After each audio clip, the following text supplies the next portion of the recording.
We are shaped by a mixture of nature and nurture, by the things we inherit, and the things we're taught. Some of the most powerful lessons we carry on, come from the people who raised us. And in this series, I'm going to be sharing some of the lessons my parents taught me, the one that stayed, the one that I wrestled with, the one that I hope to pass on to my kids, most especially.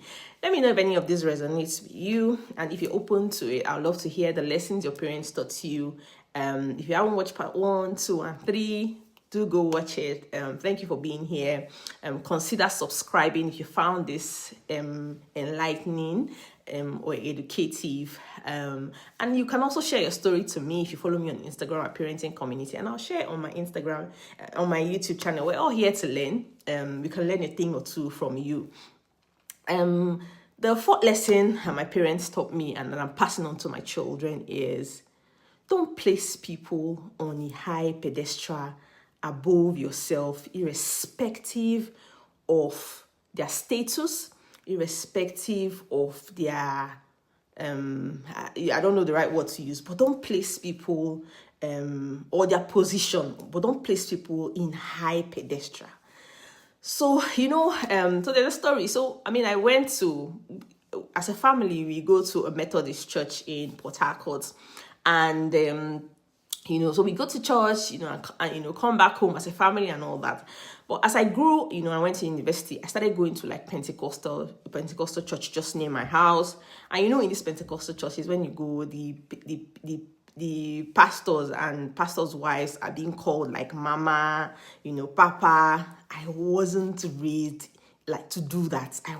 So I struggled to do that. And when you don't call them that, they see you like somebody that is not respectful. I don't know where that culture came from, but I wasn't raised in that frame or, in that way to call somebody that is not my mother, mama, or call somebody that is not my father, papa, just because they're a pastor or just because they place, so the only people that I called my aunties were my mother's sisters and my father's sisters and brothers, uncles and aunties. The other people is Mrs., is Sir, Mr. And I'm passing that lesson to my children. Don't place people in high pedestal. These are people you don't even know. These are people, just because they're in some sort of position and some sort of status, you begin to call them mama, you begin to call them papa. They can do no wrong in your eyes, and it kind of relates to where we are, in the world today on social media. So you see somebody with 1 million followers, just because they have 1 million followers, you're following them, you're adoring them, you're bowing them to them. Why are you doing that to yourself? And I'm passing that, lesson, that through to my children. Do not place anybody above or high pedestal, like, oh, they can do no wrong. You worship the ground that they feel. Why are you doing that?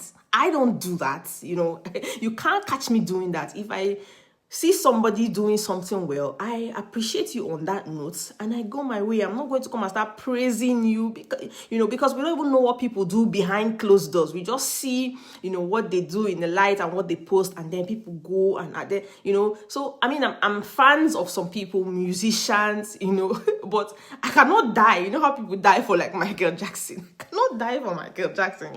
I'm not a fan like that because I know that human can fail. Human can err. It's only God that I give that kind of reference to.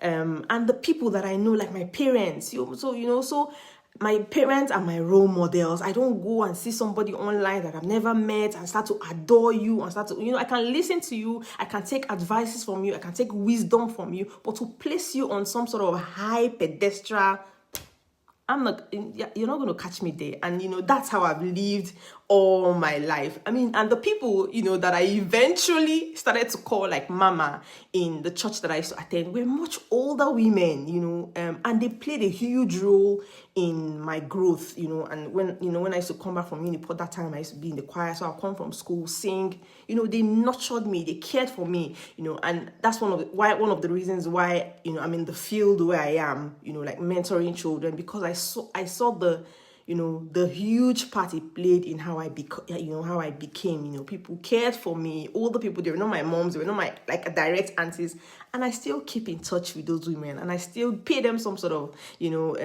homage. I call them on the phone, I send them something when it's their birthday, and that's the best that I can do. But to place people on some sort of high pedestal, especially in this age of social media, I'm teaching my children not to do that.